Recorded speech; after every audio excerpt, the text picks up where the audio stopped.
करने वाला है, ऐसा पंडित जन कहते हैं।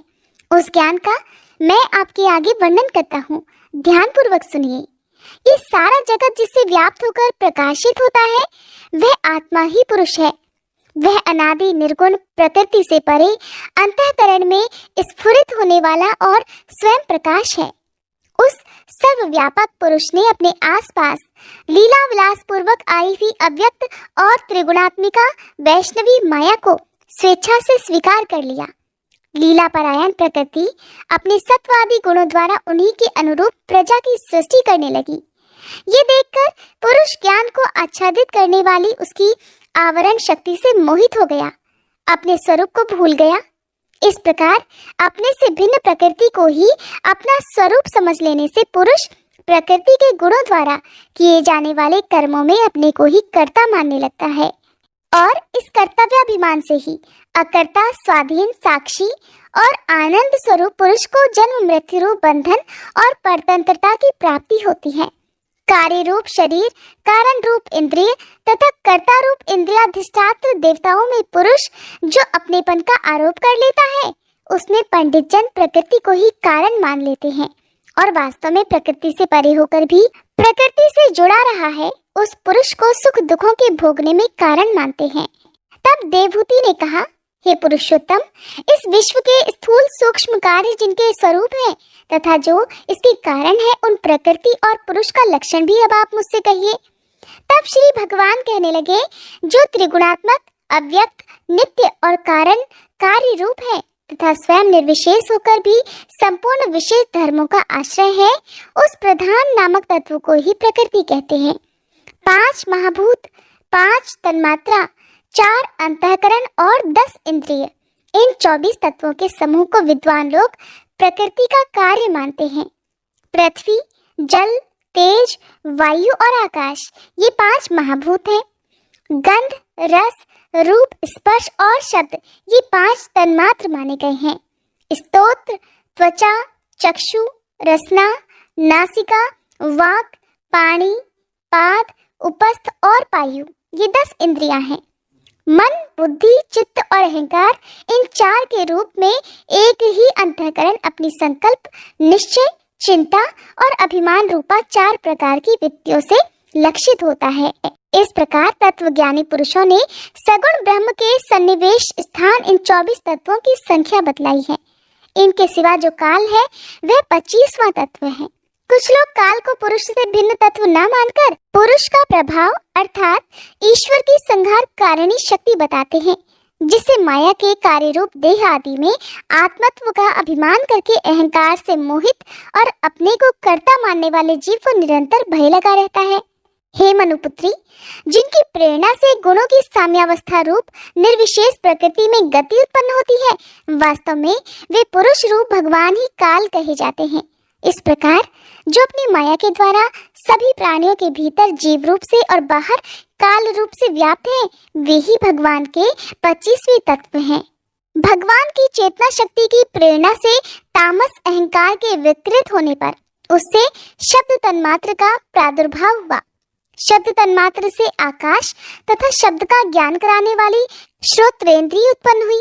अर्थ का प्रकाशक होना, ओट में खड़े हुए वक्ता का भी ज्ञान करा देना और आकाश का सूक्ष्म रूप होना, विद्वानों के मत में यही शब्द के लक्षण हैं। भूतों को अवकाश देना, सबके बाहर भीतर वर्तमान रहना तथा प्राण, इंद्रिय और मन का आश्रय होना, ये आकाश की वृत्ति अर्थात कार्य रूप लक्षण है। फिर शब्द तन्मात्र के कार्य आकाश में काल गति से विकार होने पर स्पर्श तन्मात्र हुआ और उससे वायु तथा स्पर्श का ग्रहण कराने वाली त्वचा उत्पन्न हुई। कोमलता, कठोरता, शीतलता और उष्णता तथा वायु का सूक्ष्म रूप होना, ये स्पर्श के लक्षण हैं। वृक्ष की शाखा आदि को हिलाना, तृण आदि को इकट्ठा कर देना, सर्वत्र पहुंचना, गंध आदि युक्त द्रव्य को घ्राणादि इंद्रियों के पास तथा शब्द को श्रोतेंद्रिय के समीप ले जाना और समस्त इंद्रियों को कार्य शक्ति देना, ये वायु की वृत्तियों के लक्षण हैं। इसके पश्चात देव की प्रेरणा से स्पर्श तन्मात्र विशिष्ट वायु के विकृत होने पर उससे रूप तन्मात्र हुआ तथा उससे तेज और रूप को उपलब्ध कराने वाली नेत्रेंद्रिय का प्रादुर्भाव हुआ। हे साध्वी, वस्तु के आकार का बोध कराना, गौण होना, द्रव्य के अंग रूप से प्रतीत होना, द्रव्य का जैसा आकार और प्रकार तथा परिमाण आदि हो उसी रूप में उपलक्षित हो जाना तथा तेज का स्वरूप भूत होना, ये सब रूप तन्मात्र की वृत्तियां अर्थात कार्य हैं। चमकना, पकाना, शीत को दूर करना, सुखाना, भूख प्यास पैदा करना और उनकी निवृत्ति के लिए भोजन और जलपान कराना, ये तेज की वृत्तियां हैं। फिर दैव की प्रेरणा से रूप तन्मात्र तेज के विकृत होने पर उससे रस तन्मात्र हुआ और उससे जल तथा रस को ग्रहण कराने वाली रसनेन्द्रिय अर्थात जिह्वा उत्पन्न हुई। रस अपने शुद्ध स्वरूप में एक ही है, किंतु अन्य भौतिक पदार्थों के संयोग से वह कसैला, मीठा, तीखा, कड़वा, खट्टा और नमकीन आदि कई प्रकार का हो जाता है। गीला करना, मिट्टी आदि को पिंडाकार बना देना, तृप्त करना, जीवित रखना, प्यास बुझाना, पदार्थों को मृदु कर देना, ताप की निवृत्ति करना और कूप आदि में से निकाल लिए जाने पर भी वहां बार बार पुनः प्रकट हो जाना, ये जल की वृत्तियां हैं। इसके पश्चात दैव प्रेरित रस रूप जल के विकृत हो जाने पर उससे गंध तन्मात्र हुआ और उससे पृथ्वी तथा गंध को ग्रहण कराने वाली घ्राणेन्द्रिय प्रकट हुई। गंध भी एक ही है, फिर भी परस्पर मिले हुए द्रव्य भागों की कम या अधिकता से वह मिश्रित गंध, दुर्गंध, सुगंध, मृदु, तीव्र और अम्ल अर्थात खट्टा आदि अनेक प्रकार का हो जाता है।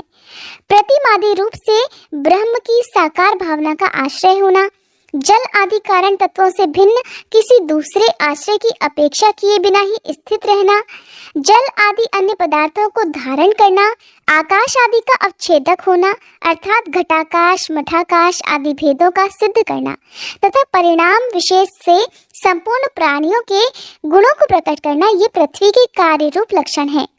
जब महतत्व, अहंकार और पंचभूत ये सात तत्व परस्पर मिल न सके, पृथक पृथक ही रह गए, तब जगत के आदि कारण श्री नारायण ने काल, अदृष्ट और सत्वादि गुणों के सहित उनमें प्रवेश किया। फिर परमात्मा के प्रवेश से शुद्ध और आपस में मिले हुए उन तत्वों से एक जड़ अंड उत्पन्न हुआ। उस अंड से इस विराट पुरुष की अभिव्यक्ति हुई। इस अंड का नाम विशेष है। इसी के अंतर्गत श्री हरि के स्वरूप भूत 14 भुवनों का विस्तार है। ये चारों ओर से क्रमशः एक दूसरे से 10 गुने जल, अग्नि, वायु, आकाश, अहंकार और महतत्व इन 6 आवरणों से घिरा हुआ है। इन सब के बाहर 7वां आवरण प्रकृति का है। कारणमय जल में स्थित उस तेजोमय अंड से उठकर उस विराट पुरुष ने पुनः उसमें प्रवेश किया और फिर उसमें कई प्रकार के छिद्र किए। सबसे पहले उसमें मुख प्रकट हुआ, उससे वाक इंद्रिय और उसके अनंतर वाक का अधिष्ठाता अग्नि उत्पन्न हुआ। फिर नाक के छिद्र प्रकट हुए, उनसे प्राण सहित घ्राणेन्द्रिय उत्पन्न हुई। घ्राण के बाद उसका अधिष्ठाता वायु उत्पन्न हुआ। इसके पश्चात नेत्र गोलक प्रकट हुए, उनसे चक्षु इंद्रिय प्रकट हुई और उसके अनंतर उसका अधिष्ठाता सूर्य उत्पन्न हुआ। फिर कानों के छिद्र प्रकट हुए, उनसे उनकी इंद्रिय स्त्रोत्र और उनके अभिमानी दिग्देवता प्रकट हुए। इसके बाद उस विराट पुरुष की त्वचा उत्पन्न हुई, उससे रोम, मूछ, दाढ़ी और सिर के बाल प्रकट हुए तथा उनके बाद त्वचा की अभिमानी औषधियां, अन्न आदि उत्पन्न हुई। फिर उनका हृदय प्रकट हुआ, हृदय से मन का प्राकट्य हुआ, मन के बाद उसका अभिमानी देवता चंद्रमा हुआ। फिर हृदय से ही बुद्धि और उसके बाद उसका अभिमानी ब्रह्मा हुआ। फिर अहंकार और उसके बाद उसका अभिमानी रुद्र देवता उत्पन्न हुआ। इसके बाद मन और उसका अभिमानी क्षेत्रज्ञ प्रकट हुए।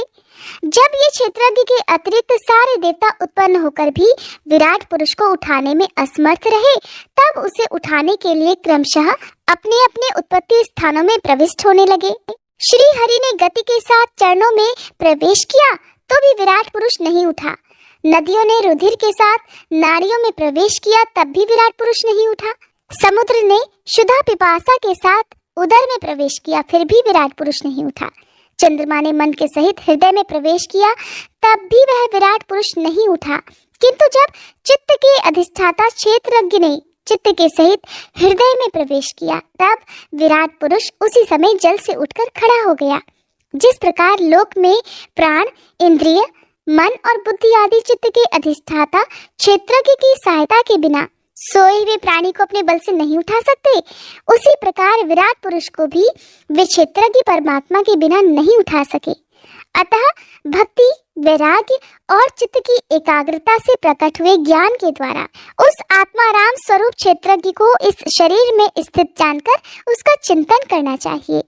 श्री कपिल भगवान अपनी माता श्री देवहूति से कह रहे हैं कि हे माता जी, जिस तरह जल में प्रतिबिंबित सूर्य के साथ जल की शीतलता, चंचलता आदि गुणों का संबंध नहीं होता, ठीक उसी प्रकार प्रकृति के कार्य शरीर में स्थित रहने पर भी आत्मा वास्तव में उसके सुख दुख आदि धर्मों से लिप्त नहीं होता, क्योंकि वह स्वभाव से निर्विकार, अकर्ता और निर्गुण है।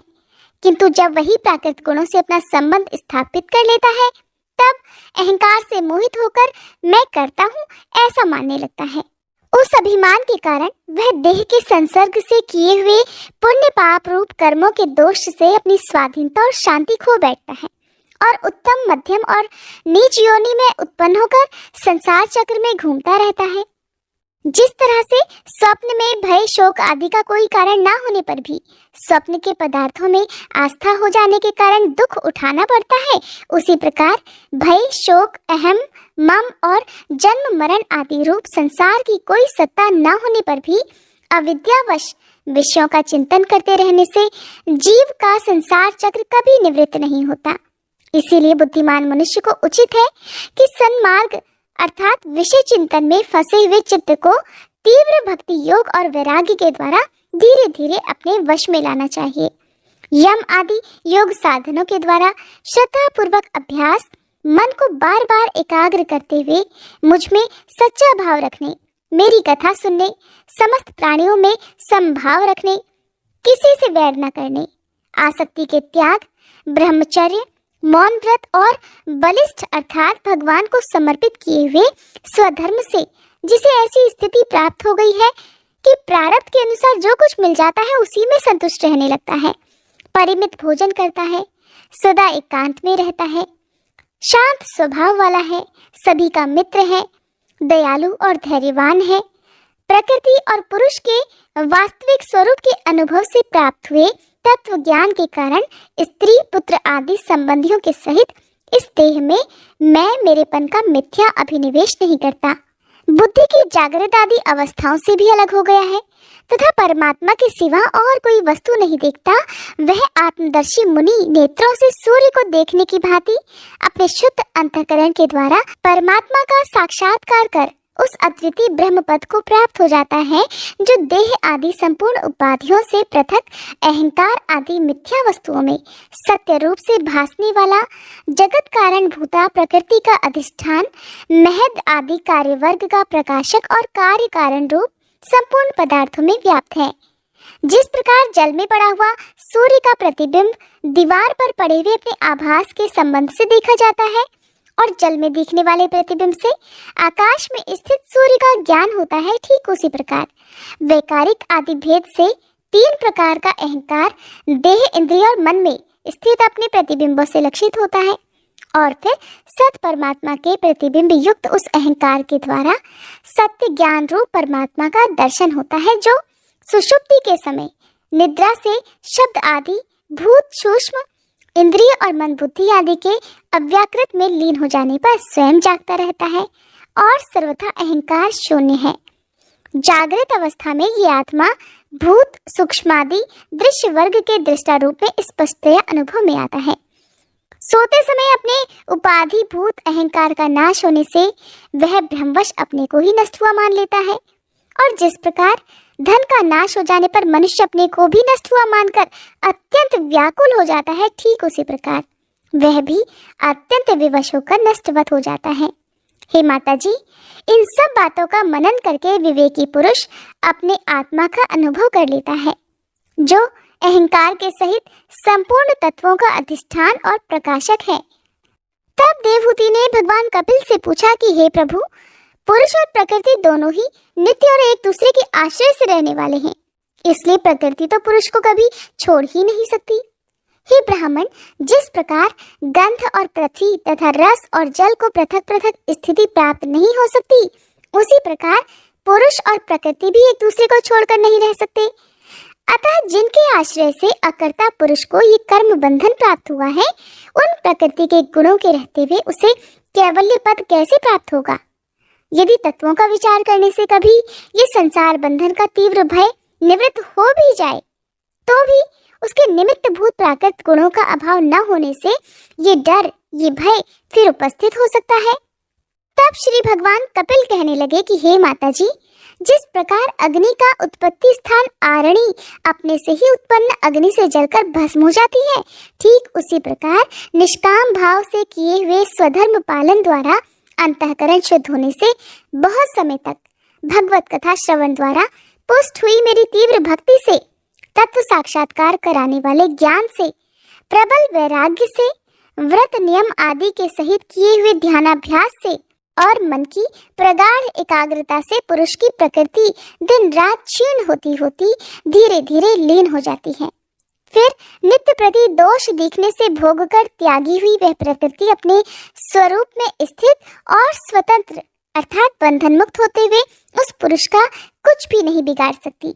जैसे सोए हुए पुरुष को स्वप्न में कितने ही अनर्थों का अनुभव करना पड़ता है, किंतु जाग पड़ने पर उसे उन स्वप्नों के अनुभवों में से किसी प्रकार का कोई मोह नहीं रह जाता, उसी प्रकार जिसे तत्व ज्ञान हो गया है और जो निरंतर मुझ में ही मन लगाए रहता है, उस आत्माराम मुनि का प्रकृति कुछ भी नहीं बिगाड़ सकती।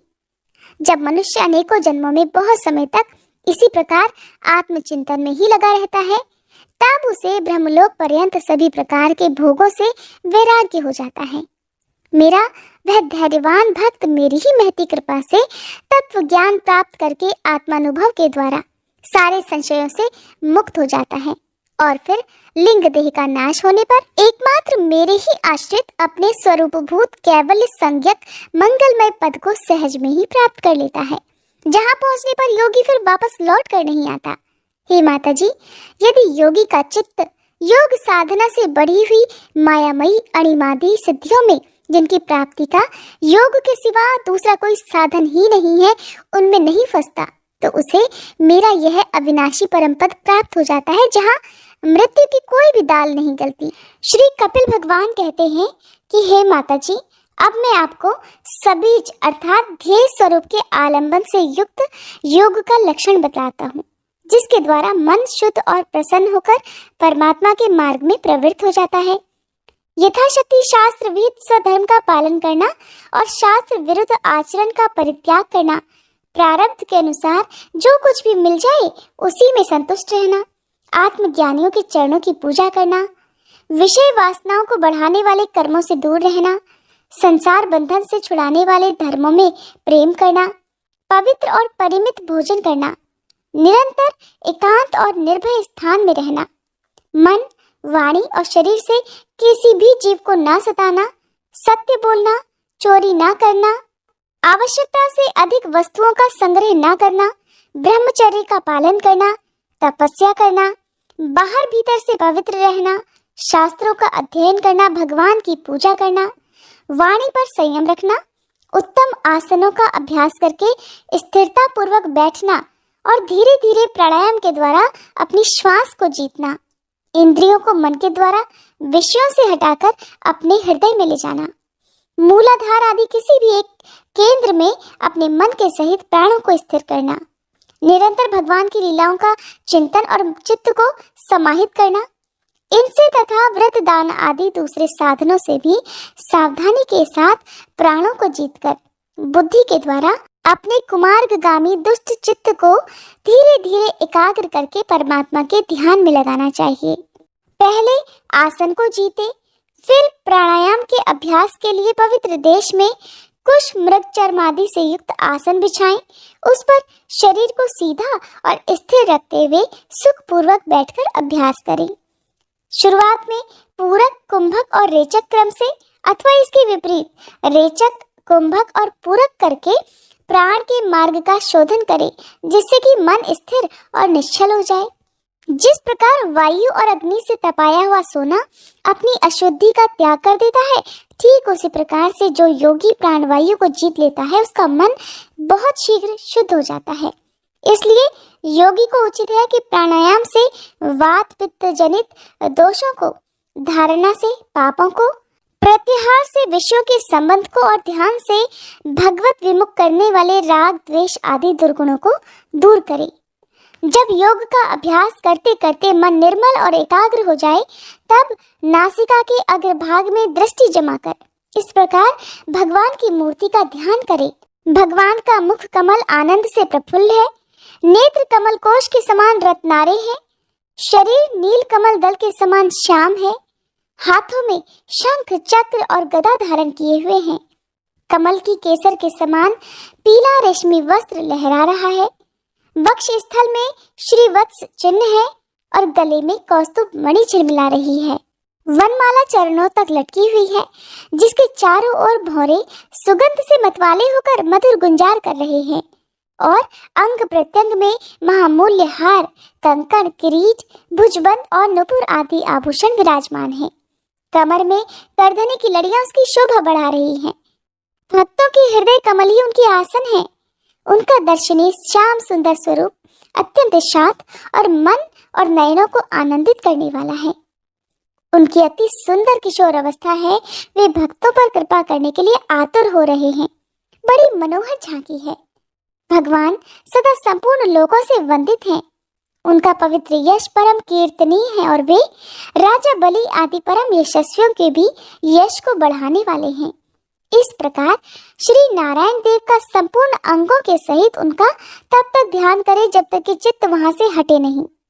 भगवान की लीलाएं बड़ी दर्शनीय हैं, इसलिए अपनी रुचि के अनुसार खड़े हुए, चलते हुए, बैठे हुए, पौधे हुए अथवा अंतर्यामी रूप में स्थित हुए उनके स्वरूप का विशुद्ध भावयुक्त चित्त से चिंतन करना चाहिए। इस प्रकार योगी जब ये अच्छी तरह से देख ले कि भाव विग्रह में उसके मन की स्थिति एकदम एकाग्र हो गई है, तब वह उनके समस्त अंगों में लगे हुए चित्त को विशेष रूप से एक एक अंग में लगाए। आप पहले भगवान के चरण कमलों का ध्यान करना चाहिए। वे वज्र, अंकुश, ध्वजा और कमल के मंगलमय चिन्हों से युक्त हैं तथा अपने उभरे हुए लाल लाल शोभा में नखचंद्र मंडल की चंद्रिका से ध्यान करने वालों के हृदय के अज्ञान रूप घोर अंधकार को दूर करने वाले हैं।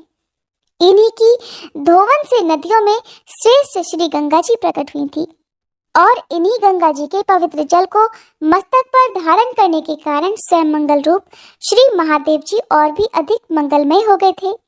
ये अपना ध्यान करने वालों के पाप रूप पर्वतों पर छोड़े हुए इंद्र के वज्र के समान हैं। भगवान के इन चरण कमलों का चिरकाल तक चिंतन करें। भाव भयहारी अजन्मा श्री हरि की दोनों पिंडलियों और घुटनों का ध्यान करें, जिनको विश्व विधाता ब्रह्मा जी की माता सुरवंदिता कमल लोचना लक्ष्मी जी अपनी जांघों पर रखकर अपने कांतिमय किरकिसलयों की कांति से लाड़ लड़ाती रहती हैं। भगवान की जंघाओं का ध्यान करें, जो अलसी के फूल के समान नीलवर्ण और बल की निधि है तथा गरुड़ जी की पीठ पर शोभायमान है। भगवान के नितंब बिंब का ध्यान करें, जो एड़ी तक लटके हुए पीतांबर से ढका हुआ है और उस पीतांबर के ऊपर पहनी हुई स्वर्णमयी करधनी की लड़ियों को आलिंगन कर रहा है। कितना मनोहर स्वरूप बताया गया है। संपूर्ण लोगों के आश्रय स्थान भगवान के उदर देश में स्थित नाभि सरोवर का ध्यान करें। इसी में श्री ब्रह्मा जी का आधारभूत सर्वलोक में कमल प्रकट हुआ है। फिर प्रभु के श्रेष्ठ मरकत मणि सुदृश दोनों स्तनों का चिंतन करें, जो वक्ष स्थल पर पड़े हुए शुभ्र हारों की किरणों से गौरवर्ण जान पड़ते हैं। इसके पश्चात पुरुषोत्तम भगवान के वक्ष स्थल का ध्यान करें, जो महालक्ष्मी जी का निवास स्थान और लोगों के मन और नेत्रों को आनंद देने वाला है। फिर संपूर्ण लोगों के वंदनीय भगवान के गले का चिंतन करें, जो मानो कौस्तुभ मणि को भी सुशोभित करने के लिए ही उसे धारण करता है। समस्त लोकपालों की आश्रयभूता भगवान की चारों भुजाओं का ध्यान करें, जिनमें धारण किए हुए कंकणादि आभूषण समुद्र मंथन के समय मंद्राचल की रगड़ से और भी उजले हो गए हैं। इसी प्रकार जिसके तेज को सहन नहीं किया जा सकता, उस सहस्त्र धारों वाले सुदर्शन चक्र का और उनके करकमल में राजहंस के समान विराजमान शंख का चिंतन करें। फिर विपक्षी वीरों के रुधिर से सनी हुई प्रभु की प्यारी कौमोद की गदा का, भौरों के शब्द से गुंजायमान वनमाला का और उनके कंठ में सुशोभित संपूर्ण जीवों के निर्मल तत्व रूप कौस्तुभ मणि का ध्यान करें। भक्तों पर कृपा करने के लिए ही यहाँ साकार रूप धारण करने वाले श्री हरि के मुख कमल का ध्यान करें, जो सुगढ़ नासिका से सुशोभित है और झिलमिलाते हुए मकराकृत कुंडलों के हिलने से अतिशय प्रकाशमान स्वच्छ कपोलों के कारण बड़ा ही मनोहर जान पड़ता है। काली काली घुंघराली अलकावली से अर्थात घुंघराली लटों से मंडित भगवान का मुखमंडल अपनी छवि के द्वारा भ्रमरों से सेवित कमल कोश का भी तिरस्कार कर रहा है और उसके कमल सदृश विशाल और चंचल नेत्र उस कमल कोश पर उछलते हुए मछलियों के जोड़े की शोभा को भी मात दे रहे हैं। उन्नत भ्रूलताओं से सुशोभित भगवान के ऐसे मुखार विंद की मन में धारणा करके आलस से रहित होकर उसी का ध्यान करें। हृदय गुहा में चिरकाल तक भक्ति भाव से भगवान के नेत्रों की चितवन का ध्यान करना चाहिए, जो कृपा से और प्रेम भरी मुस्कान से क्षण क्षण अधिकाधिक बढ़ती जाती है, विपुल प्रसाद की वर्षा करती रहती है और भक्त जनों के अत्यंत घोर तीनों तापों को शांत करने के लिए ही प्रकट हुई है। श्री हरि का हास्य प्रणत जनों के तीव्र से तीव्र शोक के अश्रु सागर को सुखा देता है और अत्यंत उदार है। मुनियों के हित के लिए कामदेव को मोहित करने के लिए ही अपनी माया से श्री हरि ने अपने भ्रूमंडल को बनाया है। उनका ध्यान करना चाहिए। अत्यंत प्रेमार्थ भाव से अपने हृदय में विराजमान श्री हरि के खिलखिलाकर हंसने का ध्यान करें, जो वस्तुतः ध्यान करने के ही योग्य है और जिसमें ऊपर तथा नीचे के दोनों होठों की अत्यंत अरुण कांति के कारण उसके कुंदकली के समान शुभ्र छोटे छोटे दांतों पर लालिमा सी प्रतीत होने लगी है। इस प्रकार ध्यान में तन्मय होकर उनके सिवा किसी अन्य पदार्थ को देखने की बिल्कुल इच्छा न करें। इस प्रकार ध्यान के अभ्यास से साधक का श्री हरि में प्रेम हो जाता है, उसका हृदय भक्ति से द्रवित हो जाता है, शरीर में आनंदातिरेक के कारण रोमांच होने लगता है। उत्कंठा जनित प्रेमाश्रुओं की धारा में वो बार बार अपने शरीर को नहलाने लगता है और फिर मछली पकड़ने के कांटे के समान श्री हरि को अपनी ओर आकर्षित करने के साधन रूप अपने मन को भी धीरे धीरे बाकी सभी वस्तुओं से हटा लेता है। जैसे तेल आदि के चुक जाने पर दीपशिखा अपने कारण रूप तेजस तत्व में लीन हो जाती है, ठीक वैसे ही आश्रय विषय और राग से रहित होकर मन शांत और ब्रह्माकार हो जाता है। इस अवस्था के प्राप्त होने पर जीव गुण प्रावरूप देहादि उपाधि के निवृत्त हो जाने के कारण ध्याता ध्येय आदि विभाग से रहित एक अखंड परमात्मा को ही सर्वत्र अनुगत देखता है।